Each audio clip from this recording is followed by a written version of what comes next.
আপুনি গুৰুদেৱক পৰমাত্মা বুলি মানিব লাগে।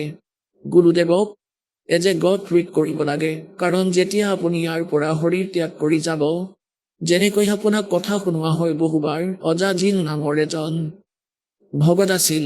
যেতিয়াই গুৰু পালে তেওঁ সাধনা কৰিলে, প্ৰণাম যজ্ঞই কৰিছিলে তেওঁ।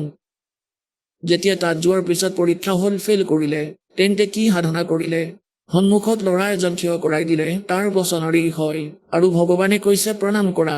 সি নিজৰ সামৰ্থ্যতাক পাহৰা নাছিলে। গতিকে তৎক্ষণাৎ সি যদি সঁচা ধৰণে কৰিলে হয়, তেন্তে অহংকাৰ মনলৈ নাহিলেই হয়। সি অহংকাৰ নকৰি তৎক্ষণাৎ কামটো কৰিলে হয়।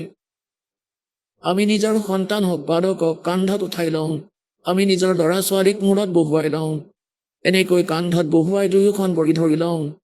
তেন্তে সি মূৰ্খৰ কি সমস্যা আছিল? জ্ঞান নহলে এনেদৰে ঠগ খায় মানুহে।